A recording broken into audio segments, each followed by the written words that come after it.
Salam saudara yang terkasih dalam Kristus Yesus. Kembali lagi kita akan merenungkan firman Tuhan, namun sebelumnya mari kita berdoa. Syukur dan terima kasih kepadamu ya Tuhan, kembali lagi kami ingin diajar oleh kebenaran firman-Mu yang hidup. Mampukan kami untuk memberi konsentrasi penuh, serta memahami firman-Mu dengan baik. Dalam nama Tuhan Yesus. Amin.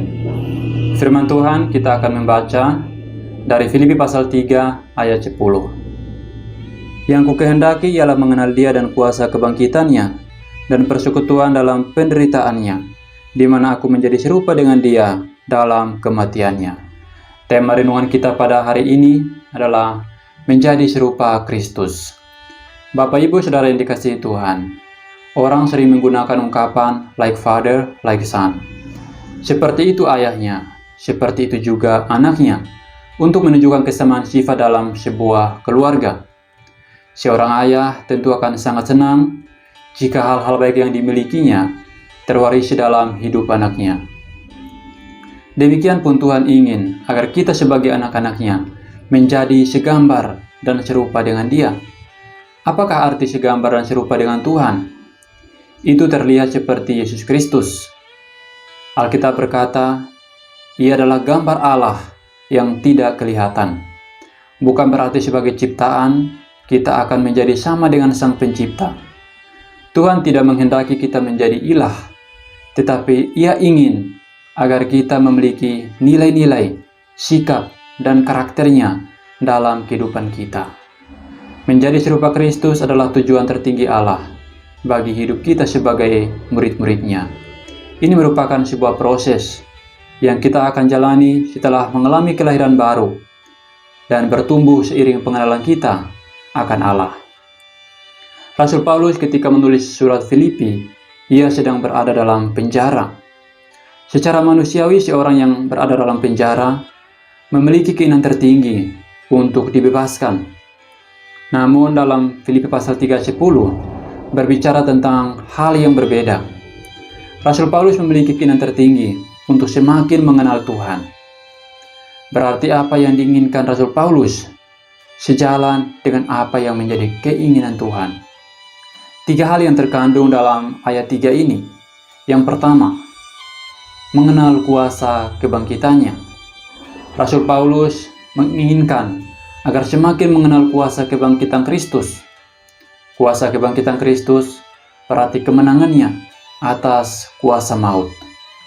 Semenjak seseorang percaya dan menerima Yesus dalam hati sebagai Tuhan dan Juru Selamat pribadi, ia memiliki kepastian akan hidup yang kekal. Selanjutnya ia harus memasuki sebuah proses yang namanya proses pembentukan Tuhan untuk menjadi serupa dengan Kristus. Melalui firman Tuhan, melalui doa, melalui situasi-situasi sulit yang Tuhan izinkan kita alami. Yang kedua, memiliki persekutuan dalam penderitaannya. Seorang akan memasuki fase penderitaan dalam kehidupan rohaninya.